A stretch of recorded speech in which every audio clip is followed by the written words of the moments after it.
Hello, I'm Kendra Fleshman. Welcome to the studio.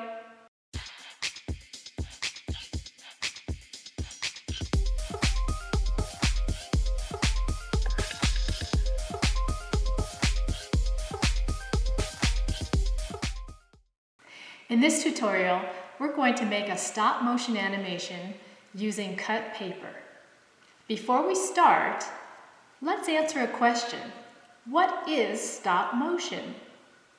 Stop motion animation is a film technique where you take a photo of an object, then move it slightly and take another photo, move it again, take another photo, and when you string all of the photos together and play through them quickly, it looks like the object is moving. Your filming supplies include a phone or tablet with a built-in camera, a stop motion app like Stop Motion Studio Pro or the free version of Stop Motion Studio, and you'll need a tripod to steady your camera. To build your characters and your sets, you're going to need some drawing materials like pencils, color pencils, markers. You're going to need some scissors. Some optional materials are mini brads to join pieces together, or a needle and thread, and possibly a toothpick. The one thing that's going to drive your entire animation, your characters, the look of your set, is your idea or your story. So how do you come up with a story? Well, you might go from a personal experience, something that you want to express. You could look at mythology, you could look at fables and fairy tales. I'm going to go over my process with this little character right here. Her name is Margie. I suggest using a storyboard. So this right here is an example of a storyboard of the opening scene where Margie is sitting at the table with her mom and dad, the dad's brother is the one, Uncle Virgil, who is missing, and he's received a mysterious key, and he can't understand why he's expected to go save his brother.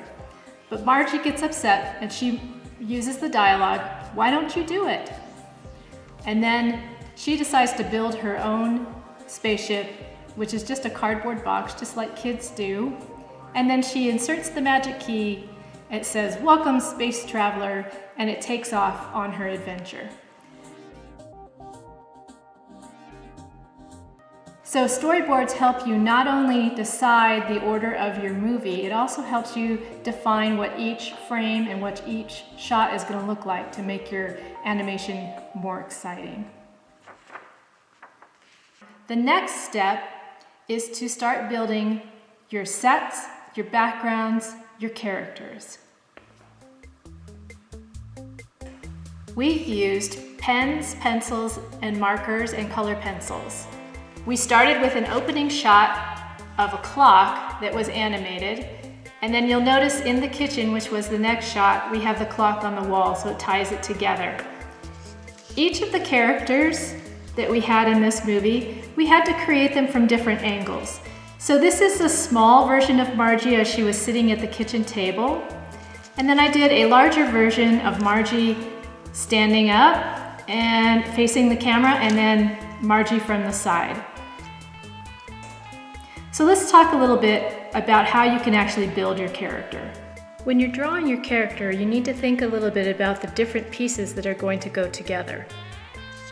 For example, if you draw the head, then you need to think about, is the neck going to move here or is the neck going to move down below? I'm going to make an extra long neck with the idea that I'm going to make a little hole right here to join it to the body. So then the body I'm going to draw next to the neck. I'm not going to draw the arms or the legs, I'm just going to make the body. Then the arms I need to draw separate so that I can cut out each part of this, kind of like you're separating it into a puppet.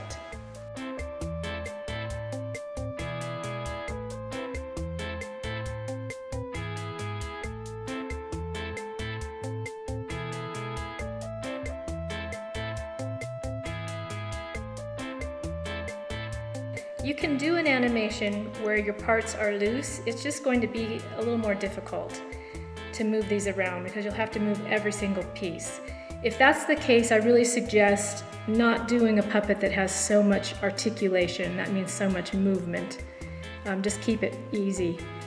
If you have access to some of these really tiny scrapbooking brads, these are really ideal for stop motion puppets. If you don't, you can use a needle and thread. We're going to look at both techniques. Set your puppet piece on a sponge and either use a needle or a toothpick and poke a hole through your piece. Then take the next piece where this needs to join together. If you want, you can actually use a pencil and make a little mark so you know where to poke that hole. So if you're using one of the little brads, line those up and just push the brad through like so that it goes all the way through. And then you're going to flatten out the back side. And that's going to hold your parts together.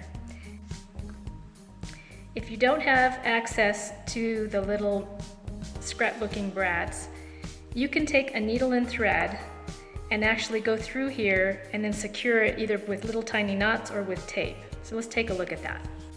There are a couple of ways to do the thread method. You can either take the thread and put it through one hole like this and then tie a knot on each side. But with this little thin sewing thread, that's not going to work. The knot's going to keep wanting to come out. So what I would do is make 2 holes. Go ahead and line your pieces up. Go through one with your needle and thread and then stitch through the other hole.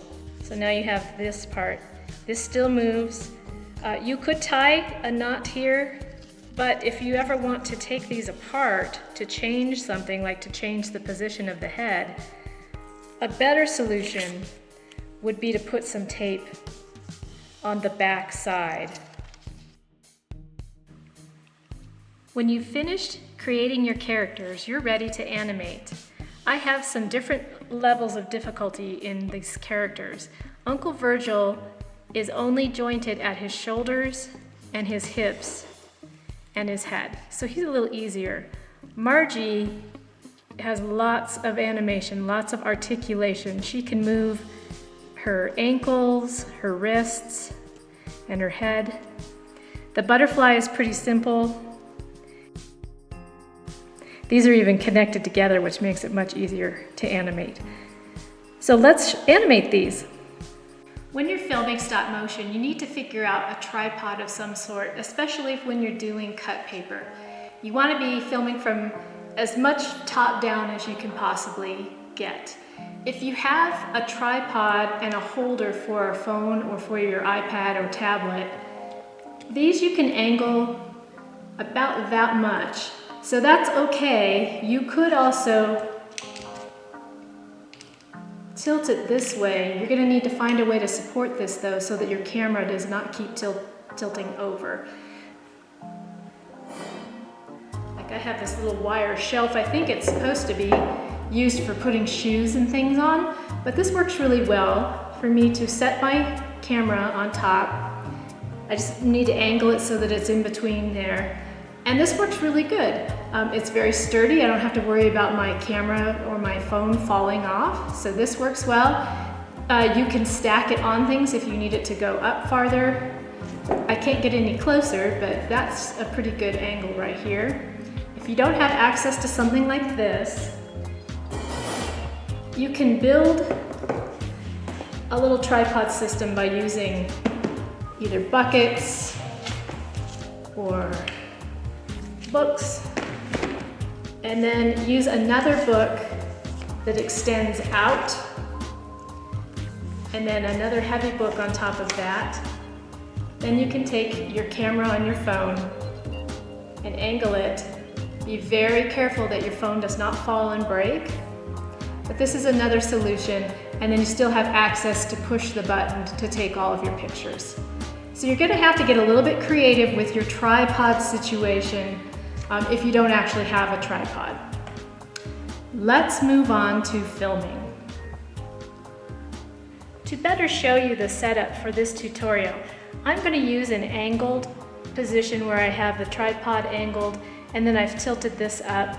I've secured my set with tape so it doesn't move around, and I need to be sure that my people, if they keep sliding off, I may have to put a little tape behind them as well. Let's open up the program and show you how to take some pictures.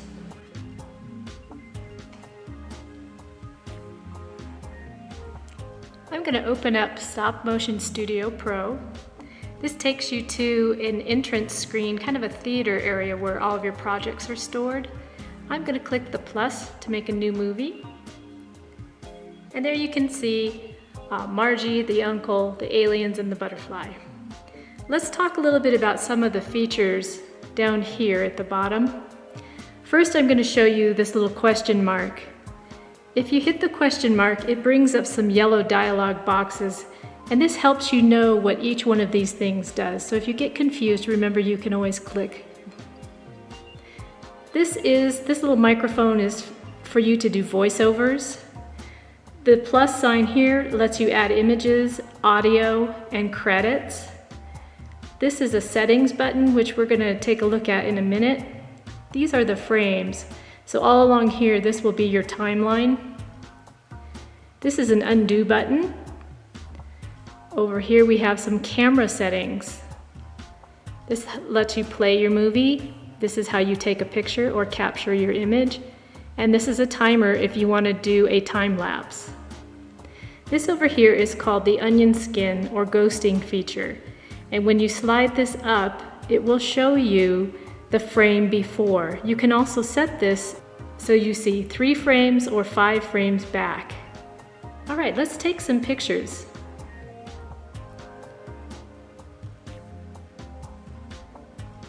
So in stop motion, you take a picture and then you move the characters slightly. So right now, I am just going to move the aliens. And you'll notice they're very easy because they don't have any joints. I can move them up and down and make them look like they're hopping. It takes 24 frames to make a second of a movie. In stop motion, you can also set it in this program, and I'll show you in a minute. You can set your timing so that you do 12 frames per second. So it's not quite as many frames. 24 frames is going to be a smoother animation, but it's going to take you twice as long. So I have 14 frames. I'm going to play that back.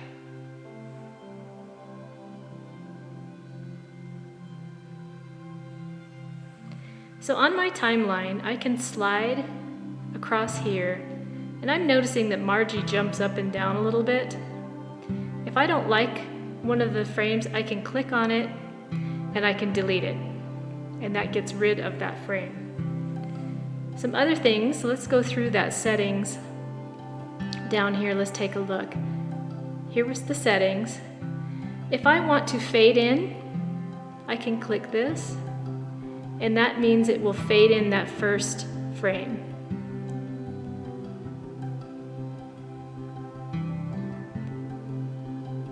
There's also a fade out, which I can put at the end.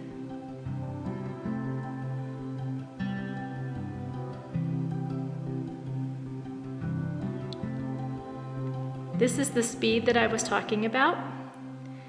Right now it's set at 12 frames per second.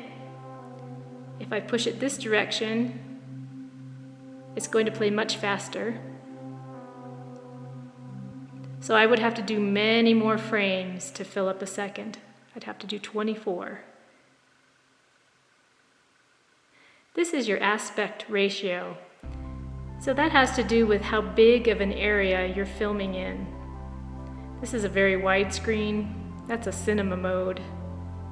This one right now is 16:9, which is pretty standard. You could also do a square if you would like to do kind of a little bit of a different aspect to your pictures. These are some fun vignettes. They go around the outside. I could make it look like we were looking through binoculars. I could put some grass and some clouds around. This does not change the background. This only puts a frame around your picture. I believe in the free version, some of the settings you have to buy. In the pro version, you get all of the settings, but in the free version, you may have to buy some, but that's okay. You can still do all of your animation. You don't have to use these. So these are filters. They will change the look of your movie. And then this is the quality that you're recording in. Usually HD is just fine. In fact, SD, standard definition, would be fine as well. That was the settings button. If I want to do voiceover, I can click and I can actually record my voice over the frames. If I click the plus, I can add images from my camera roll. Titles and credits are fun. Maybe you need to put a title to your movie. So here you bring up your title, you can double click, it will bring up your keyboard, you can type whatever you would need to put on there. Let's just type in Margie. And then there's a second one down below it.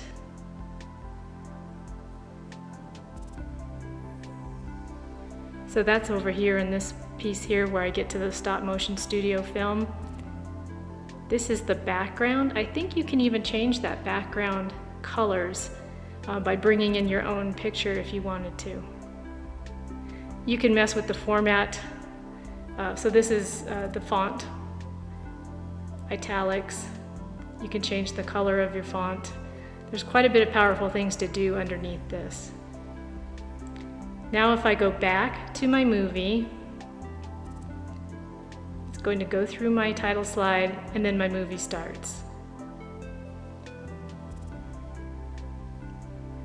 Underneath audio, you have sound effects. Wow, that one's really loud. You can also choose some theme music.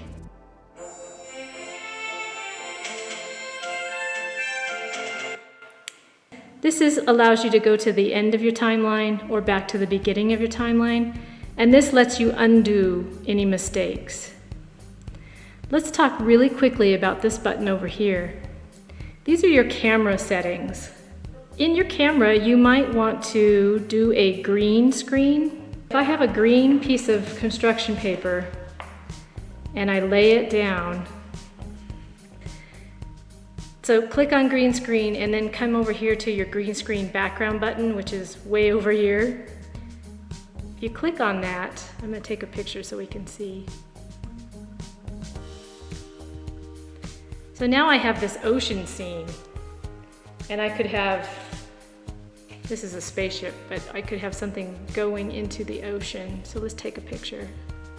So now you would have this in the ocean.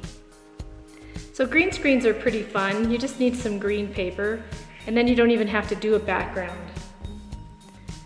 These are your modes. So this is a manual mode, means that I can control everything.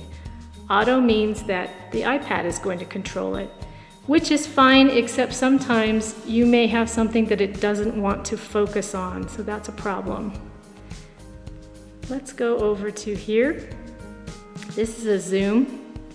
So you can zoom in right here. This is nice if you want to do a really slow zoom.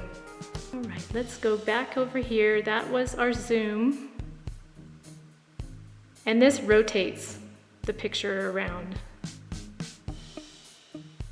The timer, this is the time lapse. If you want to just have it take pictures over and over again, then you would set this.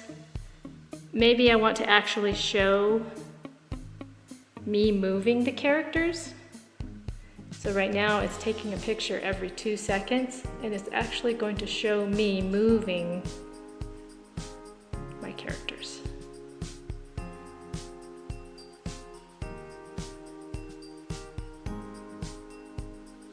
So your hands are definitely going to be in there.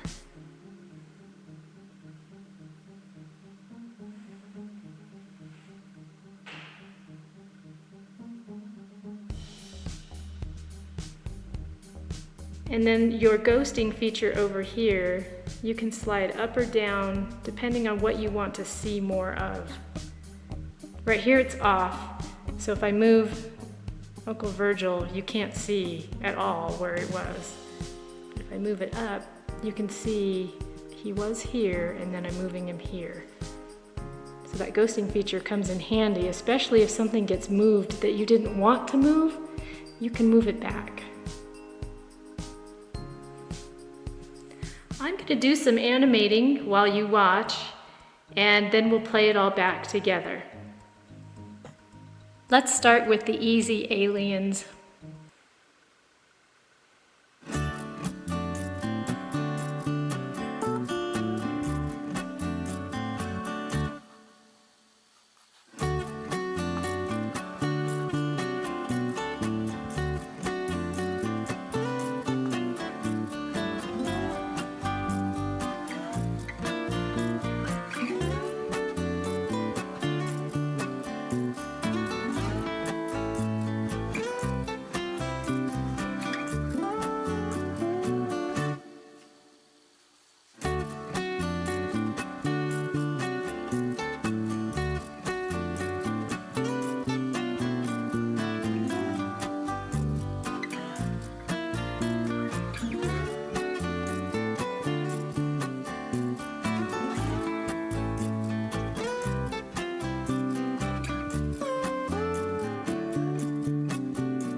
I'm going to bend the wings on the butterfly to make it look like it's fluttering.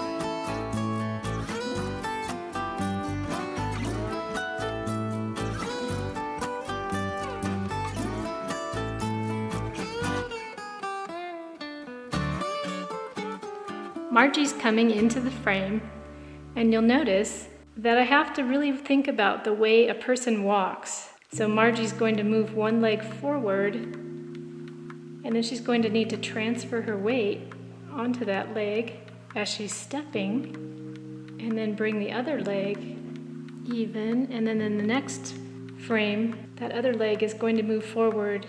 So walking is difficult, but if you're ready for a challenge, try to figure out how to make somebody look like they're walking correctly. All right, so Margie is pausing here and she's looking at the butterfly, but you'll notice her eyes are closed. So we're going to do something called replacement. We're going to take an eye and we're going to set it on there. So now Margie has her eyes open and she's looking at the butterfly. And if I want to make her blink, then I just remove the eye and then put it back on.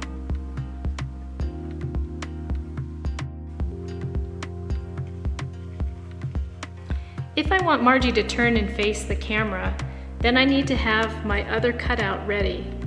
And I just replace and use that ghosting so you can kind of see where she was standing. And just replace her like that.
I want to show you some special effects. Let's do the green screen. All right, so we've got Uncle Virgil. He's on a green screen. And I'm going to put his spaceship next to him.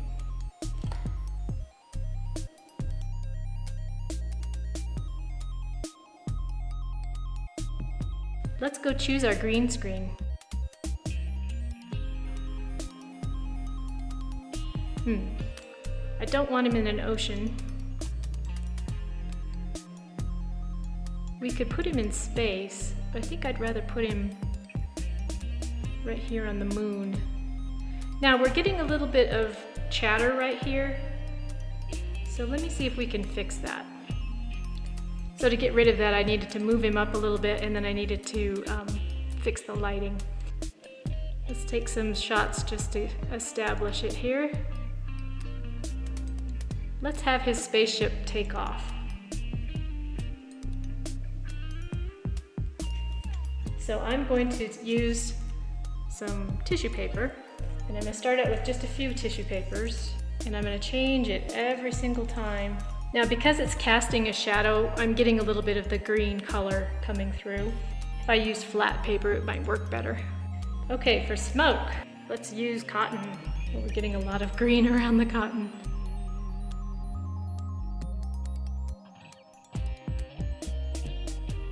Now because the rocket ship is taking off really fast, I'm going to move it pretty far each time. And I want to make sure that my smoke keeps moving around.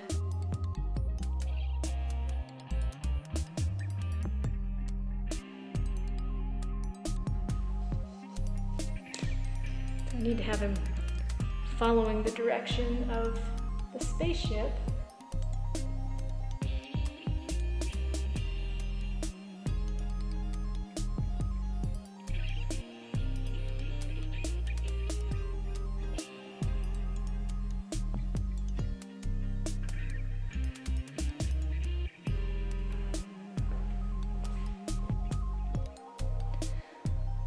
When I'm done, I can either do my editing in here by using the tools down below, or if you are using an iPad, you can always click and hold and then share this.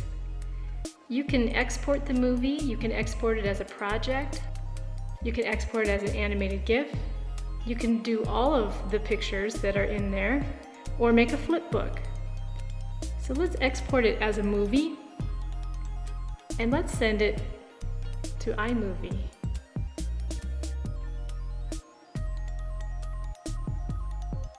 So now I have it in iMovie, and I have all of the power of editing under iMovie as well. So I can add soundtracks, I can cut it, I can do all sorts of really fun things with this. So that is how to do stop motion animation with cut paper. That concludes our tutorial today. I hope you enjoyed making a stop motion animation, and I hope that you will share this with your friends and family. Remember to ask an adult before posting it online. But you could even schedule a popcorn party and really have fun watching your animation with your friends. Until next time, this is Kendra Fleshman. Bye-bye. Yay! Hey, what? Ah! No!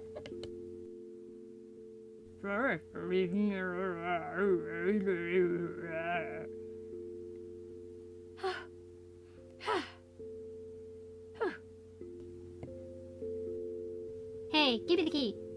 Hey! Hey! Uncle Virgil! What? It's Margie! Oh, hey! yay! Oh, it's good to see you, girl. I missed you so much. Oh, there now. You're a very brave girl to come all this way to find me and bring me the key. It was nothing. Did you meet my friend Dave? Hi, friend Dave. Thank you. Well, I think it's time we go home now. Can he come too? Please?